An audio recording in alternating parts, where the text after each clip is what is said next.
Hello, मैं Anil sir bio classes. आज आपको सॉइल पोल्यूशन के बारे में बताऊंगा। मृदा प्रदूषण।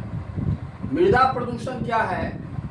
Like water and air, soil is also equally important for living organism. जिस तरह पानी और हवा हम लोग के लिए जरूरी है लिविंग ऑर्गेनिज्म के लिए, तो मृदा मिट्टी भी बहुत ही बराबर जो है इम्पॉर्टेंट है। It supports plants on which all other living organisms depend। ये पौधों, मिट्टी जो है पौधों को सपोर्ट करता है, मदद करता है, जिसके कारण दूसरा लिविंग ऑर्गेनिज्म जो है इस पर निर्भर रहता है। The process of soil formation is so slow that the soil may be regarded as a non-renewable source।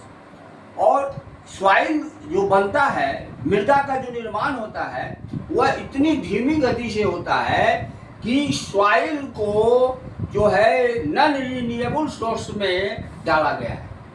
Therefore, the study and control of soil pollution is important। लेकिन मृदा पॉल्यूशन का अध्ययन और रोकथाम जरूरी है। Any substance that reduce soil productivity is called pollutant. Pollutant किसको कहिएगा? कोई भी पदार्थ जो कि मिट्टी की उत्पादकता को प्रभावित करता है या कम करता है तो उसको पॉल्यूटेंट कहिएगा, प्रदूषक। और सोर्सेज ऑफ सॉइल पोल्यूशन क्या है? मृदा प्रदूषण का स्रोत क्या है? There are several materials which adversely affect physical, chemical and biological properties of the soil and reduces its productivity। अनेक जो है पदार्थ है जो कि बुरा प्रभाव देता है भौतिक, रासायनिक और जैविक गुणों। सॉइल का जो भौतिक, रासायनिक और जैविक गुण है उसको प्रभावित करता है, उसके उत्पादकता को कम कर देता है।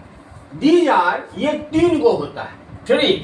These are chemicals present in industrial waste। जो इंडस्ट्री है उसमें जो केमिकल्स रहता है, ये केमिकल्स क्या होता है?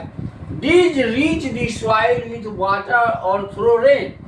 ये जो है सॉइल में कैसे पहुंचता है? तो पानी के द्वारा है, जब पटवन आप कीजिएगा, इरिगेशन, या वर्षा के द्वारा, वर्षा हर साल होना है। फिर pesticides and insecticides that are spread on crops to protect them from pest. और हम लोग पीड़कनाशी और कीटनाशी जो है स्प्रे करते हैं, तो ये क्या है? केमिकल है। और जब फसल पर देते हैं तो किसके लिए? तो पेस्ट, जो कीड़ा लगता है उससे बचाव के लिए। तो इससे भी जो है सॉइल जो है पोल्यूटेड होता है। फिर है फर्टिलाइजर्स एंड मैन्योर्स। फर्टिलाइजर्स हो गया जो कि आपको सिंथेटिक खाद है, जो कि जैसे अमोनियम सल्फेट है, यूरिया है, ये सब है। और मैन्योर जैसे गोबर है। तो ये that are added to the soil.